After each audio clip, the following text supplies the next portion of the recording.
newbies and not so newbies in internet world. I'm Beck. I'm one of the pastors here at Church of the Misfits, and we're in a series right now called Zombies, Dragons, and Resurrection, the Revelation Freak Show. And we're just talking about Revelation because many of us came from backgrounds where it was a big, scary book, and some of us have horror stories to go with that. But what we wanted to do is we wanted to talk about it in a way that was non-threatening and maybe get back to the historical context and see what Revelation has to say to us. So today we're actually in Revelation 21, and I'm going to read the whole darn thing. So here we go. Actually, I'm not going to read the whole thing. We're going to go through up until 8. So Revelation 21. I'm reading from the Message. It says, I saw heaven and earth new created. Gone the first heaven, gone the first earth, gone the sea.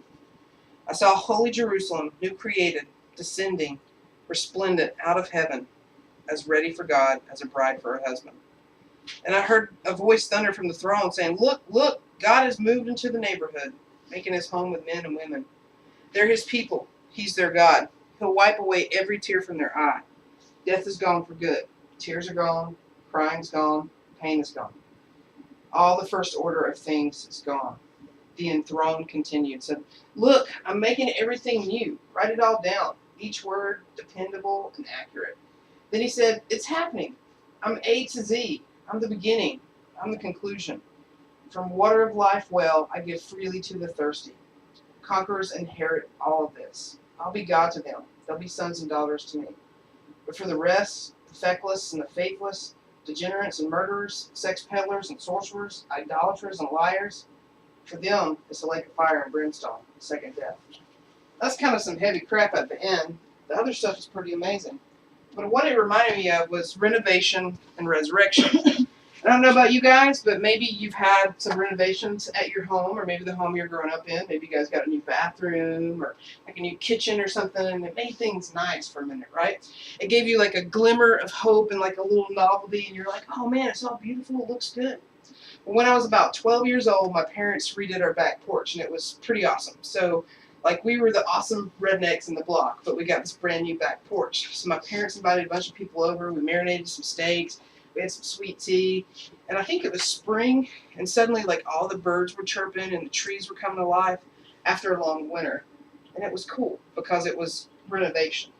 And resurrection is pretty cool. Like, some of you guys, when you think about resurrection, you might think about, like, zombie movies, or you might think about, like, I don't know, Gandalf being resurrected. You know, we hope that Gandalf will be resurrected in Lord of the Rings when he died, right? We were like, come on, Gandalf, come on, come back. You know, we were all sad.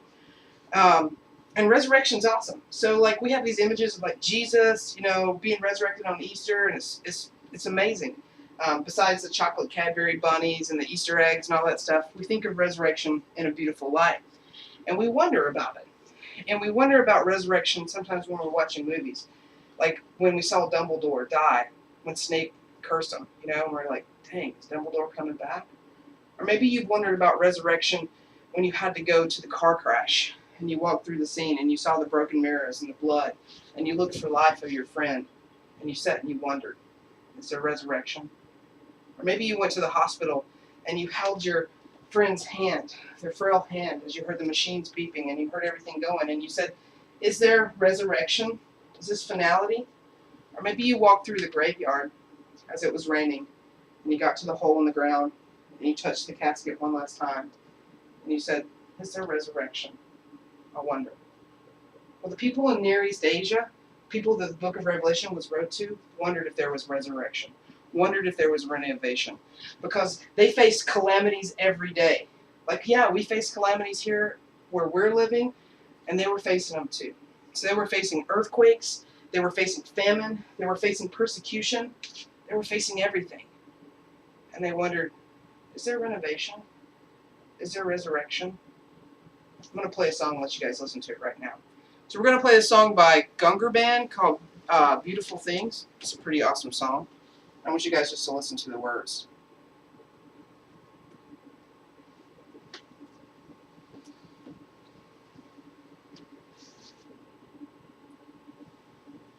Does it play, Terry? It's playing. Oh, awesome. Okay, cool. See?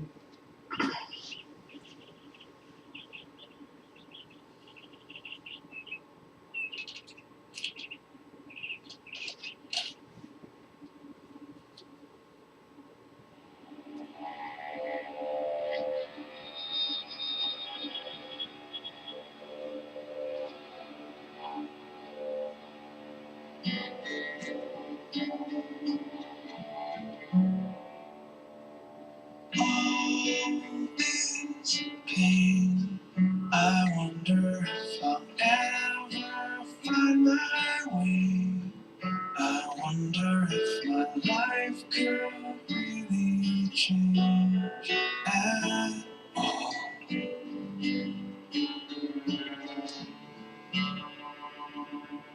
All this earth, could all that is lost ever be found? Could have gone and come up from this ground at all.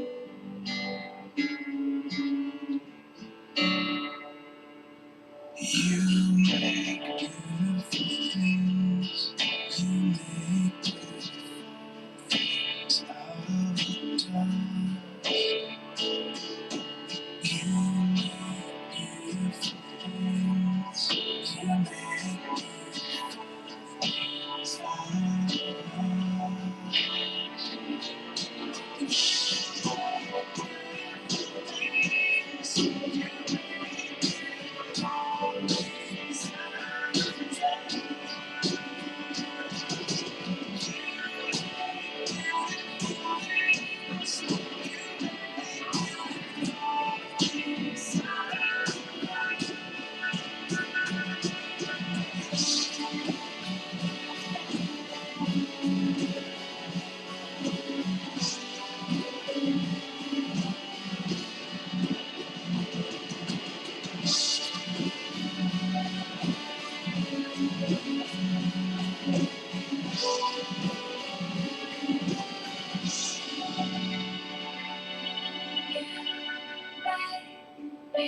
You are making me new. You make me new. You are making me new. Making me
That's a cool song, wasn't it?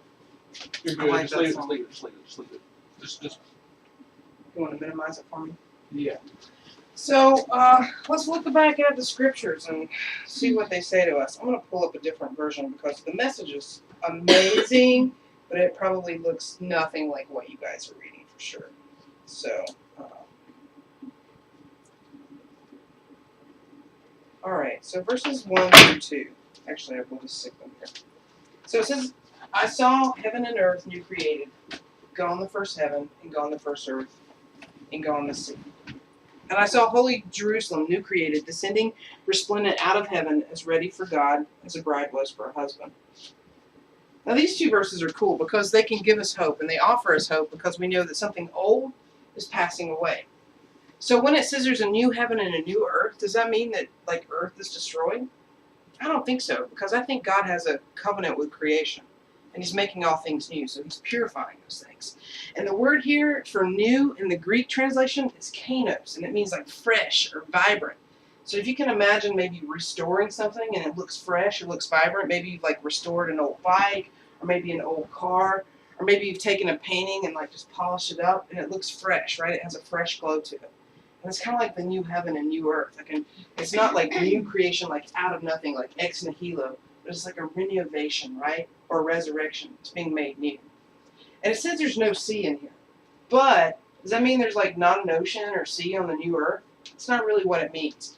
Because Near Eastern ancient people, when they heard of the sea, they thought of it as a metaphor for like danger, peril, chaos. So basically, John the Revelator is writing here, and he's saying, in this kind of eschaton, at the end of the beginning, whenever God's kingdom come, as it's happening like now, even though we don't quite see it all the way, there's no chaos, there's peace, there's joy, there's awesomeness, and it's good stuff, and that's what he's saying.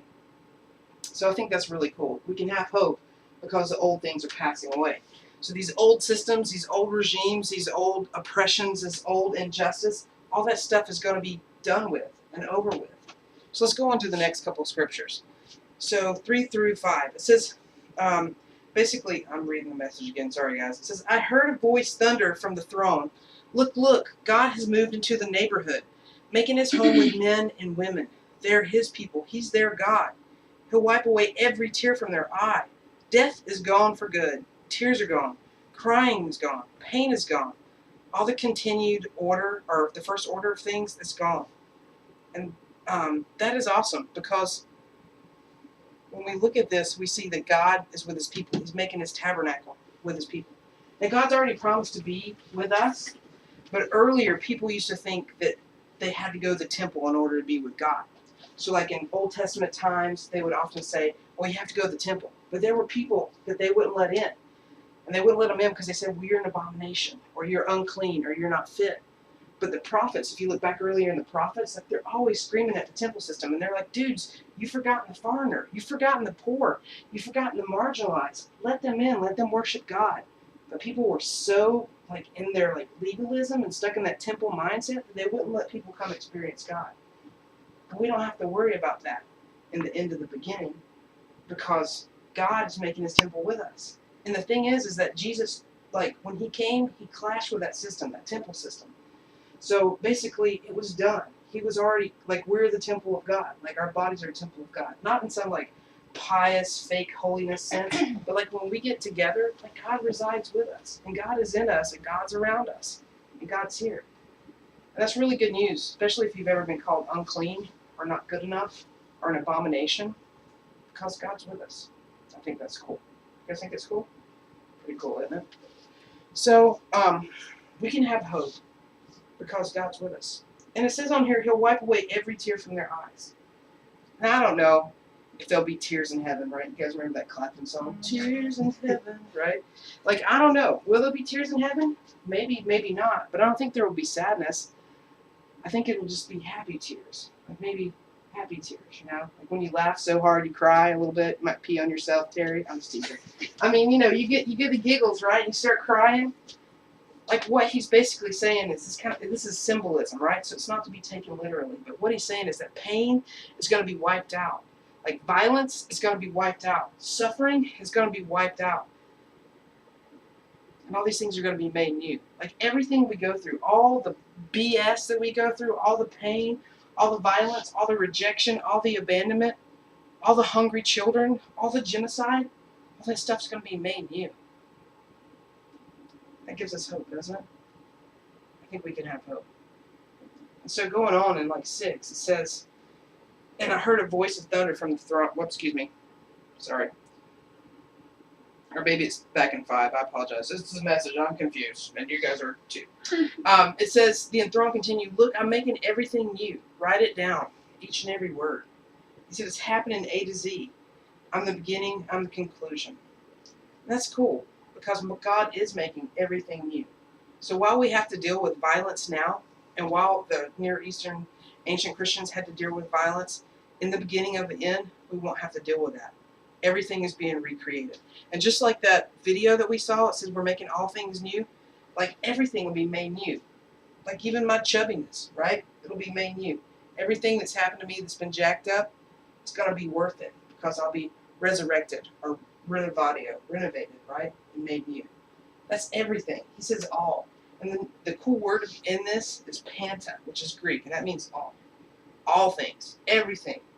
Everything. Cats, dogs, bananas, everything, right? Everything will be made new because our God's just. And I believe the justice of God goes a little bit further than getting what we deserve. I believe that he gives us more than what we deserve, and he makes everything new. I think that's good news. So going on to 6, back in 6 through 8, we're going to skip down to where it says the water and giving them pure water, those that thirst. And he says, now the victorious or the conquerors are going to inherit all this. He says, I'll be God with them, and they'll be sons and daughters to me. And then he goes on and he says, for the feckless, or maybe it says cowardly in your version, or faithless, degenerates, murderers, sex peddlers, and sorcerers, idolaters, and all liars, it's the lake of fire and brimstone, the second death. Now this gets a little kind of uncomfortable, right? Because some of us have been liars, some of us have been sexually immoral, I mean, you know, idolaters and all that stuff. But I don't think this is talking about a literal second death. As a matter of fact, when we look into the language, and he's continually talking about pure, and purification, or purification, even when we see the word fire in Greek, it's pure, or purification. Now, the ancient Greeks considered theon, which was sulfur and brimstone, a type of purifying incense. So it cleaned us out. So maybe if we can get in a relationship with God, he can clean us out of the stuff that really destroys our life. Stuff like being fearful. You know, being fearful to speak up when you know something's right. Or standing up for somebody when they're getting bullied. Or maybe it's being a murderer. And we think, well, dude, I'd never murder anybody. Have you ever been so consumed with hate that just throbs on every day? You just get so angry at somebody? It really keeps you from experiencing peace, joy, and love now, right? Or experiencing heaven now. It really kind of puts you in an existential hell. Next thing is it says the sexually immoral. Have you ever used somebody for orgasm? I have. I didn't care about them, right? Just effed them and went on. You know what I'm saying? I didn't care about them. And it hurt them. It eventually ended up hurting me. And when we treat people like they're just toilet paper or tissue paper that we come on and we discard of them, I don't think that's loving your neighbor or loving the God in them. So when we're sexually immoral, like when we just use somebody for sex, I think it can cause a certain type of hell, even if it causes hell for them. Now going down, there's a couple of other things that it says in here, right? It says sorcerers and idolaters. Now sorcerers, what is that, right? Well, the word there is pharmakia. Sounds like pharmacy, doesn't it? So basically it means when we use drugs to manipulate or control people, or when we try to put a spell on them, or when we try to seduce them, right? So like utilizing drugs to try to hurt somebody else. Pharmakia, sorcery. Is that causing us hell? Is it causing somebody else hell? Does that bring about peace and joy and like feeling good? I mean, it might feel good for a minute, right? But then when you come down, you know? This is idolaters. Do we worship God? Do we worship other things, right? Do we worship money? Do we worship greed? Do we worship lust? Do we worship power? What are we worshiping? What's our idol? Is it Jesus? Do we like Jesus? Do we think he's a cool dude? Do we want to try to be like him, try to love folks? Or do we just want to get stuff for ourselves? Do we want to have power and fame for ourselves, right? All these things can end up causing us an internal struggle. That can be hell. Now, I don't really know what the hell hell is. And I'm not really sure if I believe in like an eternal place. I mean, there could be. But I think God wants us to purify ourselves with Christ so we can be resurrected and we can enjoy renovation. Now, the Christ life, it's not easy. It's kind of going to be a little bit of hell. You know what I'm saying? Because if you really start to follow Christ, then you start to love your neighbor. And that's some hard stuff. Especially when your neighbor is a jackass or a dick. Especially when you have to turn the other cheek. That doesn't mean to be a doormat. That just means to give them respect. Look at them and say, you're human, but I'm a human too. I'm going to respect you. Or when we have to crucify ourselves, maybe it's an ego, maybe just be like, yeah, that's okay, I'll take the blame. You know? Maybe when we have to just consider people greater than ourselves, it's difficult. When we have to stand up for somebody, it's hard. It's easier just to be like, well, whatever, it's their business. I'm just going to go on. So the life of Christ, or following Christ, is not easy. But all those temptations, all those trials and all those tribulations that we go through, they purify us. And everything that's in Revelation 21 is talking about purification. So a new heaven and a new earth, it'll be purified. Right? This old system's passing away. There's something new coming about. It's resurrection. It's renovatio. It's renovation. That water that he gives is pure water. The fire, the second death that some are going to, I think it's purification as well. I'd rather be purified right now, you know what I mean? And I'm not real pure. I'm just going to let you guys know that. I'm still in that process. But I'd rather be purified now and get rid of hell in my life now than maybe have to face something else, some other kind of purification. I don't know. But I think we can have hope because there is a resurrection and there is renovation. So the next time that you're sitting down with a friend, and you know death is near, I want you to keep in mind that you can have hope. Or the next time you're experiencing violence in your life and suffering, maybe your family's not talking to you, maybe your finances are all jacked up, maybe depression's knocking at your door.